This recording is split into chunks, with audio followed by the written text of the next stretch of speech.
In the age before maps, before kingdoms were written in ink, when stories were carved into stone, there stood, beyond the endless golden dunes, a kingdom so radiant that travelers believed the sun itself had chosen it as home.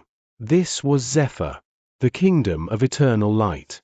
Its towers shimmered like fire, its markets glowed with gold, its people prospered beneath warm skies, and upon its jeweled throne sat a king who feared only one thing: the night.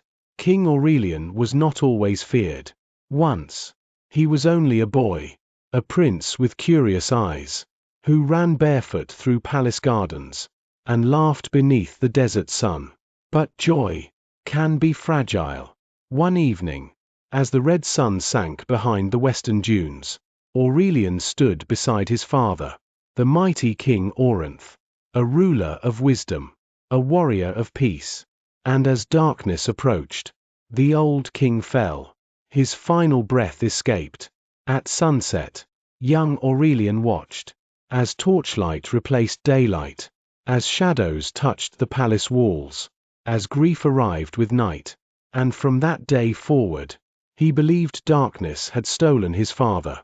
So the boy made a silent vow: if night brings death, then night shall never come again. Years passed. The boy became king, Aurelian the Radiant. He was brilliant, ambitious, powerful. Under his command, Zephyr grew richer than all neighboring empires. Golden roads stretched across deserts, massive temples rose toward the heavens, and fountains flowed even in dry sands. But though wealth surrounded him, fear lived within him. Each evening, as the sun began to descend, Aurelian's heart trembled. He lit thousands of torches. He banned midnight bells. He commanded music through dusk, so silence would never remind him of loss. His advisors whispered, "The king governs men, but is ruled by fear."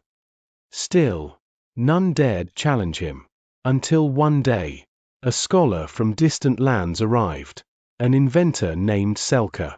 He came carrying scrolls, strange instruments, and forbidden ideas. He bowed before the throne and said, "My king, what if sunset itself could be stopped?" And for the first time in many years, Aurelian smiled.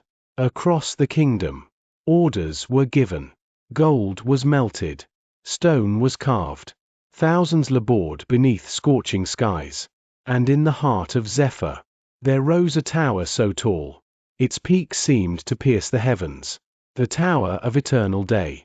Its mirrors were forged from polished gold, its chambers filled with crystals, its summit designed to capture, bend, and hold sunlight. Priests begged the king to stop. The sun is not yours to command. The heavens require balance. Day without night is destruction.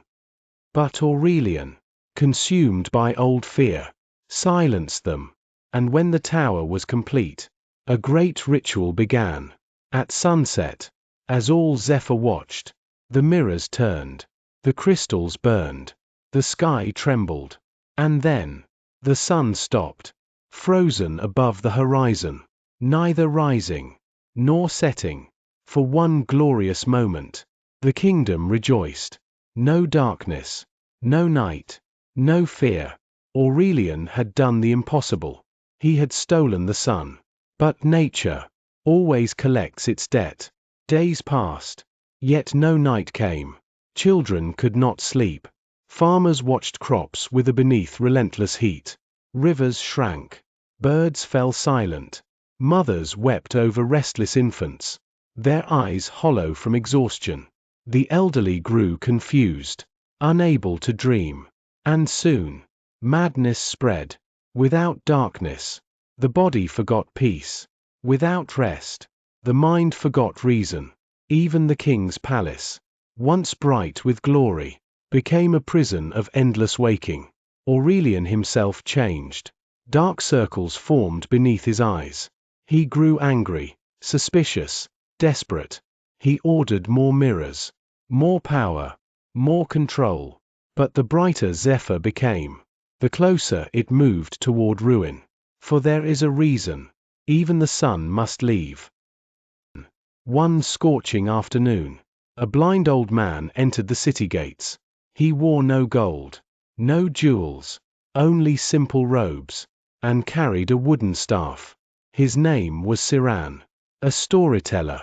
The guards laughed. What wisdom can come from blind eyes? But Siran replied, sometimes, those who cannot see the world, see truth most clearly. Word reached the king. Amused and restless, Aurelian summoned him. Inside the blazing throne room, Siran stood unafraid, and he said, my king, you did not conquer darkness, you only imprisoned yourself from understanding it. The court gasped, but Siran continued, night was never your enemy. Night is where seeds rest, where wounds heal, where minds dream, where souls listen. He lifted his face toward the frozen sun. To fear darkness is to fear balance, and a ruler who fears balance will destroy all he loves. For the first time, the king had no answer. That evening, though evening no longer truly came, Aurelian climbed the tower of eternal day. Alone, step by step, he rose, past gold gears, burning crystals, blinding mirrors, until he reached the summit. There, he looked across his suffering kingdom, dry fields, weeping families, collapsing life, and finally, he understood. His war against night had become a war against nature itself. So with trembling hands, he shattered the crystal heart of the tower. The mirrors cracked, the gold melted, the great machine screamed and collapsed. Across the sky, for the first time in many months, the sun began to move. Slowly, gently, it set. Darkness returned, not as a curse, but as mercy. And that night, Zephyr slept. The stars appeared, soft, silver, eternal. Children dreamed again. Waters cooled, life returned, and King Aurelian no longer called himself conqueror of the sun, but servant of balance, for he had learned that true power is not controlling all things, but knowing when to let go. And so, in the ancient sands of Zephyr, a lesson was carved for all generations. Even the brightest light can become destruction when wisdom is lost, because life was never meant to be only day, and even the sun must rest.